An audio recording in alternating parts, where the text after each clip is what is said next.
let's get started. So you want to always put your fingers down in finger order. The first finger is finger number 1. This is going to go in the 2nd fret of the 3rd string.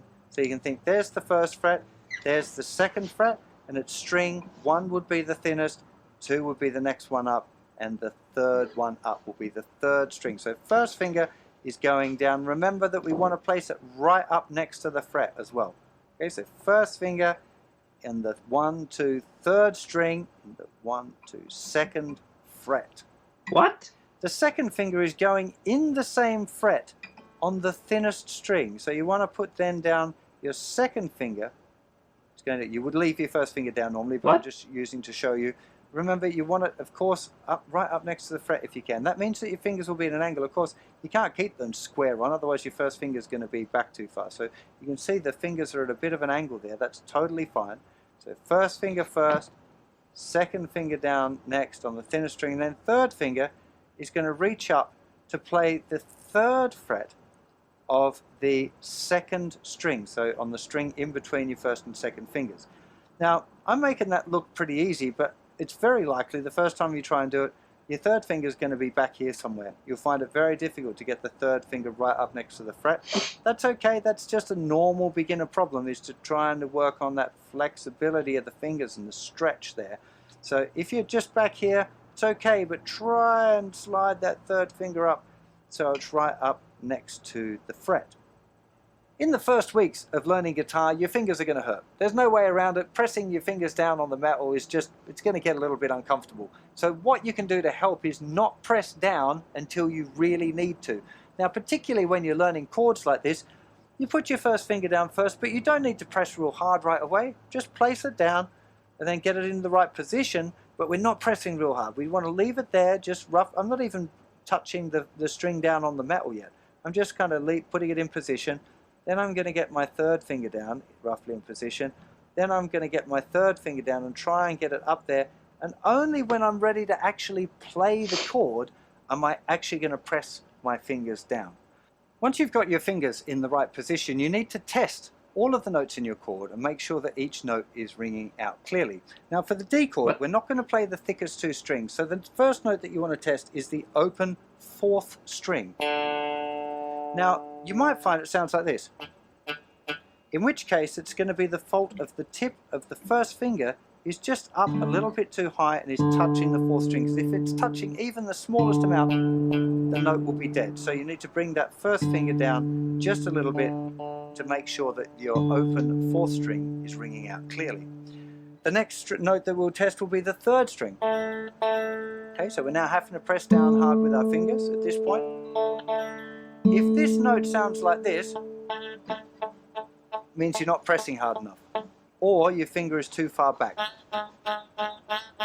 You can hear as I move it forward. Now we've got our nice clear note. If that note is muted, it could also be the tip of the 3rd finger is up a little bit too high and touching that string as well. So you need to really be aware of what fingers are touching where. The 3rd finger doesn't want to be touching that 3rd string, or it's going to mute it. So we've got that one sounding good. We've got 1st finger sounding good. Now the note with the on the 2nd string played with the 3rd finger.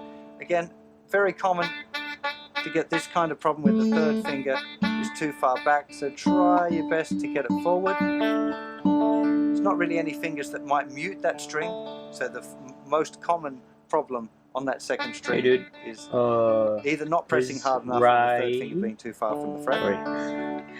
Now the hardest note for most beginners is to get this thinner string ringing out. The problem is usually the 3rd finger laying down a little bit too far. So you need to make sure that I'm just bringing my hand forward a little bit. I'm exaggerating it now, but bringing the knuckles of my hand here forward a bit will help get onto the tip of the 3rd finger there. Okay, so that's really the key thing to get this note ringing out clearly is the placement of the 3rd finger. If it's too flat, lying down too much like that, it just mutes that thinner string. So you want to make sure that they're all right on the tips of the fingers. I'm just going to press really hard for a second so you can see where the strings are actually touching. If I just hold my fingers up now, you can see where those lines are in my fingers. They're right on the ends. Okay, that's exactly where it'll hurt. Now, one thing that often concerns beginners when they're learning their chords for the first time is the placement of the thumb. Now, you'll often see me with my thumb around the top of the guitar neck, but that's not what I recommend for beginners. I'd recommend that you keep your thumb right around the back of the guitar. Now, the reason I recommend that for beginners, even though it's not what I do, is it's really important that you build up the strength in this muscle here between your thumb and your first finger. We're going to need that for doing these things called bar chords later on, where we play further up the neck.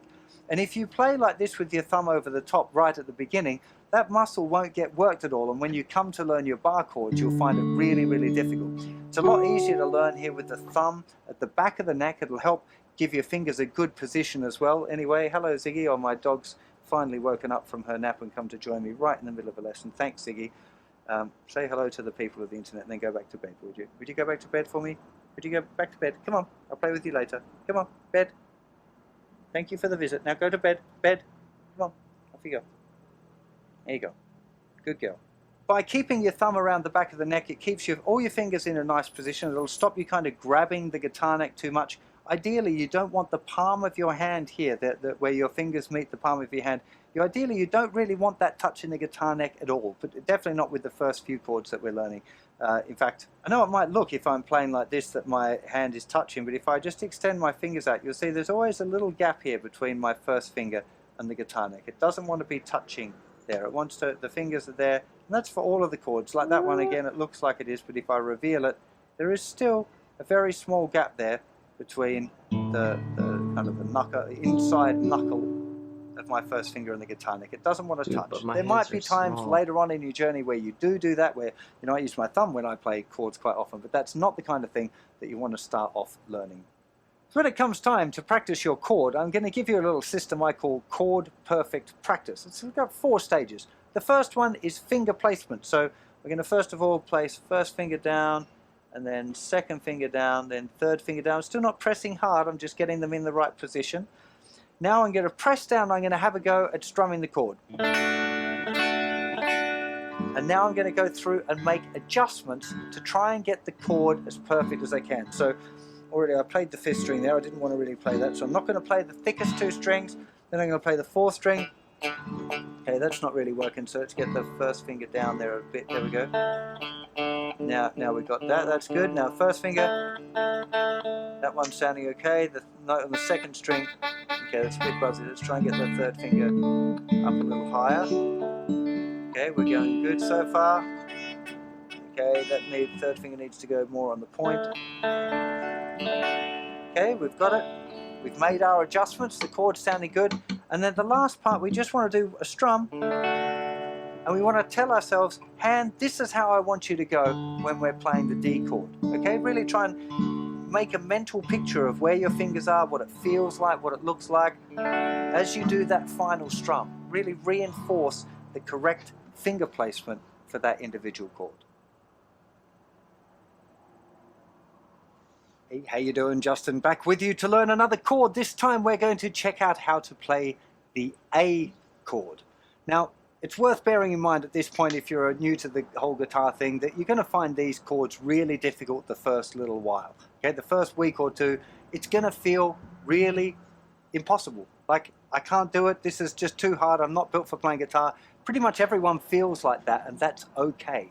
Don't really worry about it. It just takes a little bit of perseverance, making sure you stick with your practice and practicing, hopefully, the right thing. So let's go and have a look at our A chord. So here is our A chord. You can see that we've got 3 fingers all crammed into the same fret.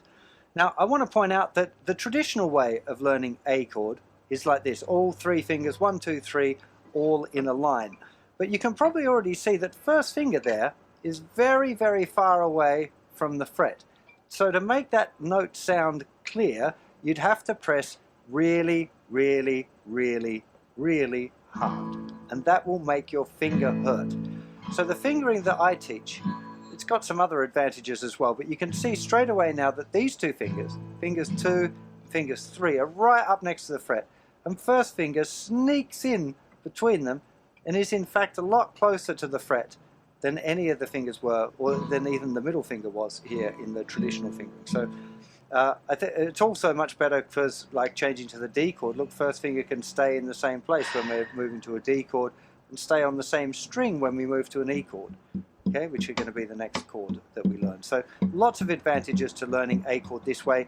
If you've learned it that way in the past and you're redoing a beginner's guitar course, then it's not a terrible thing to learn it that way. That's how I learned to play an A chord, but I think you're much better off learning this way. So let's start off fingers one first of all. It's going to go in the middle roughly of the fret, okay, maybe slightly toward the second fret there, but it's the second fret, third string. So 1, 2, third string, more or less the same place it was for our D chord, but just back a little bit, you know, half a centimeter or something like that. Second finger is then going to reach over the top and is going to go down right next to the fret on the fourth string, and third finger is going to reach now underneath, still in the same fret on the second string. Will feel a little bit cramped the first few times you do it. It feels a lot better after a week's practice, I can assure you. Okay, let's take it off, do that one more time. So first finger in the second fret of the third string, 1, 2, on 1, 2, 3, okay?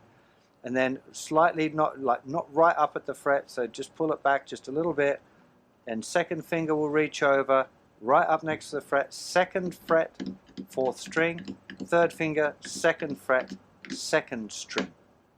Now we're not playing the thicker string for the A chord, so we start by testing out the fifth string. If that's not ringing out correctly, it's almost certainly second finger being a little bit too high and muting it. So make sure you're using the tip of the second finger there, and it's not sitting too high and muting the fifth string. Now we go on to the fourth string, which is the note played here by the second finger.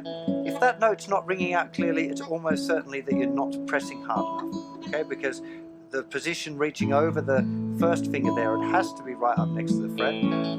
You might find if you've gone too far, that it starts to sound a little dead. Not buzzy, but just dead. So here's the good note. Here's it. If you cross over too far, it goes a bit dead. So just behind is what you want that one to be. The note here on the third string, if you're not getting that one, it's probably again just not pressing hard enough with the first finger. So try and really sneak the first finger up there in between the other two fingers, but without pushing the other two fingers past the fret. Okay, it might sound like this. That's not pressing hard enough. Now press still a bit rattly, a little bit harder. There we go. And we've got the good note. Third finger should be right up next to the fret anyway.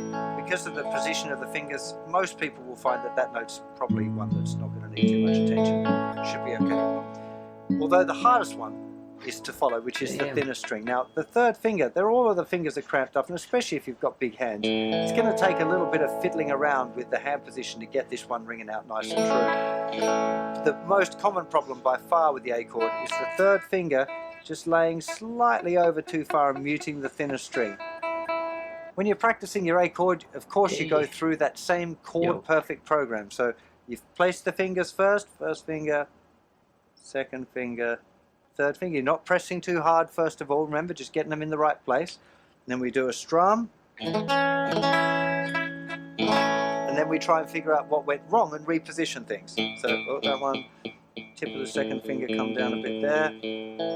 That one's okay. That's not ringing out at all, so first finger, let's get that snuck up. Third finger's okay. Up on the tip more. And then we've got that. Once we've tested all of the notes, we do that final strum. And we're going to tell ourselves, that's how I want you to go when I'm playing the A chord. The best way of practicing this chord, and every chord in fact that you learn in the future, is a little bit often. Try and avoid the temptation of spending ages on the one chord, pressing down real hard all the time, giving yourself finger pain, not in doing any of the other fun stuff that you could be practicing. Much better off sticking to a proper routine where you time yourself and you do 2, 3, 5 minutes, whatever, little bursts of practice where you can play it, take it off, put it down, on and off, getting used to what the chord feels like, practicing getting it right, and then stop and move on to another thing. Okay, or have a little break, give your fingers a bit of a rest. Don't feel that pressure of like really going hard on learning a particular chord. Actually, the benefits are a lot less than the benefit that you'll get from small amounts of regular practice.